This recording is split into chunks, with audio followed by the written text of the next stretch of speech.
About 40% of the world has hypertension, or high blood pressure, which basically means that it's pretty common. Let's start by defining it. Typically, it's represented by two numbers. The top number is the systolic blood pressure, which is the arterial pressure when the heart's contracting.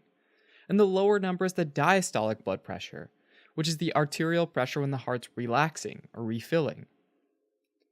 Most of the time, blood pressure is taken in the brachial artery in your upper arm. Because if the pressure's high there, it's probably high throughout all of the arteries.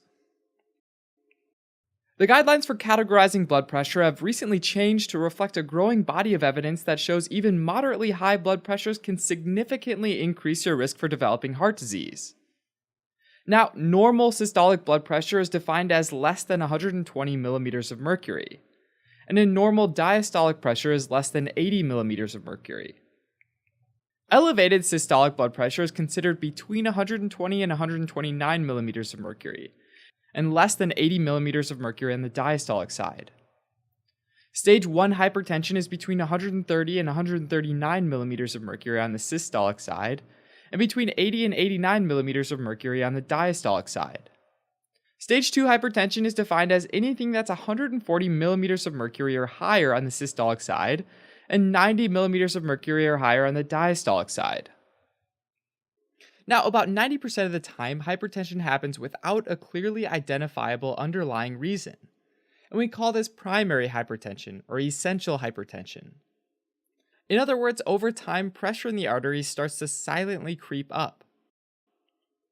And there are a bunch of risk factors that we've identified for primary hypertension, and these include old age, obesity, salt-heavy diets, and sedentary lifestyles. With the exception of age, all of these can be improved with lifestyle changes, and those changes can help reduce hypertension. Having said that, though, sometimes blood pressure remains high despite diet, exercise, and taking 3 or more medications. And in this case, it's called uncontrolled hypertension. One important factor that affects blood pressure is compliance. Compliance is the ability of a blood vessel to respond to an increase in pressure by stretching out to increase the volume of blood it can hold. Remember that arteries are stretchable tubes, like rubber hoses, rather than lead pipes. So if the blood pressure increases, the walls of the artery can actually stretch out a bit to accommodate a greater volume. And exactly how much they stretch out depends on their compliance. Think about this in terms of energy. When the heart squeezes, some of the energy from the contraction can go into stretching the artery, and then some of it can go into increasing the pressure. Stretchable arteries basically have more energy stored in their elastic walls, and therefore they have a lower pressure. And then between heart contractions, those elastic walls recoil and convert their stored elastic energy back into pressure energy.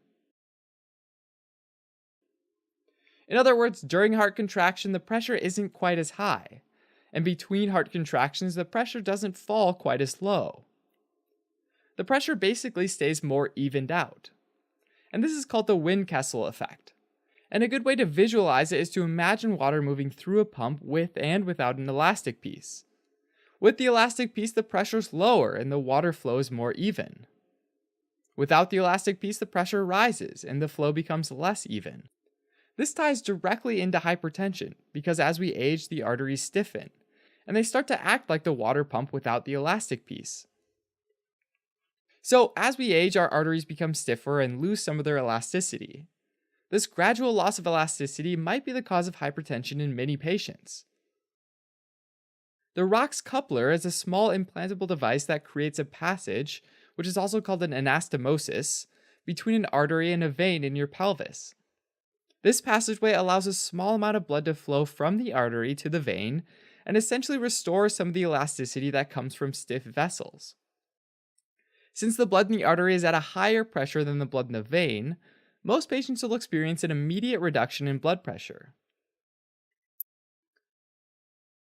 The good news is that lowering blood pressure, even by a tiny amount, reduces the risk of cardiovascular disease. In fact, a recent study showed that for every 1 millimeter of mercury that the blood pressure goes down, the risk of cardiovascular disease and death goes down by 2%. So a 15 millimeters of mercury decrease would lower the relative risk of cardiovascular disease by 30%. And that data comes from the SPRINT research group published in the New England Journal of Medicine in 2015. The ROX Control Hypertension 2 trial, or HDN2 trial, is a research study that's trying to establish whether the ROX coupler device can safely lower blood pressure for patients. You might qualify for this trial if you have uncontrolled hypertension. Examples include adhering to your blood pressure medication, meaning that you take it regularly, but still having a systolic blood pressure greater than or equal to 155 millimeters of mercury. Alternatively, you might qualify if your blood pressure is greater than or equal to 150 millimeters of mercury and you've been hospitalized because of your hypertension. If you do choose to participate in this study, we want to let your doctor know. Here's how the ROX Control Hypertension 2 trial works. First, you'll have a right heart catheterization done to make sure that you're healthy enough to have a ROX coupler device. If you are, then you'll have an X-ray taken of the artery and vein where the coupler will be placed. This study is a randomized, double-blinded study, and this means that assuming all goes well, you'll randomly be assigned to one of two groups, either a treatment group where you'll get the coupler, or a control group where you won't get the coupler. It's also double-blinded, so neither you, the clinical research site, or the doctor taking care of you in the study will know which group you're in. Patients in both groups will have the same schedule for doctor's visits. That way you and your doctor aren't biased in any way. Now, you'll be told if you received the ROX coupler after all patients have been followed for 1 year. And if the study shows that the coupler does lower blood pressure, we'll work with the FDA to offer the coupler to patients who were in the control group as well. Actually, placing the coupler works like this. The coupler gets placed percutaneously, meaning that small needle-like punctures are made on the skin and thin catheters, which are like tubes, get inserted in the artery and vein of the upper leg. The coupler works by creating an anastomosis, or passageway, which allows high-pressured blood from the iliac artery to go into the lower-pressured iliac vein, which is in your pelvis. It's kind of like a diversion valve that prevents the blood pressure in the artery from getting too high. And most patients have an immediate reduction in blood pressure. The entire process should take less than an hour, but it requires an overnight stay in the hospital to make sure that you're okay. On the following day, the study team will make sure that the needle punctures are taken care of properly. They'll also monitor your blood pressure and get you ready to head home. After that, there'll be a follow-up visit at 1 week, 1 month, 3 months, 6 months, 9 months, and 1 year after the procedure. The 6-month visit is really important because your blood pressure at that point will be used to establish if the ROX coupler was successful in lowering blood pressure. That's why it's particularly important for you to take all of your prescribed medications throughout the study period, and in particular during the weeks leading up to the 6-month follow-up visit.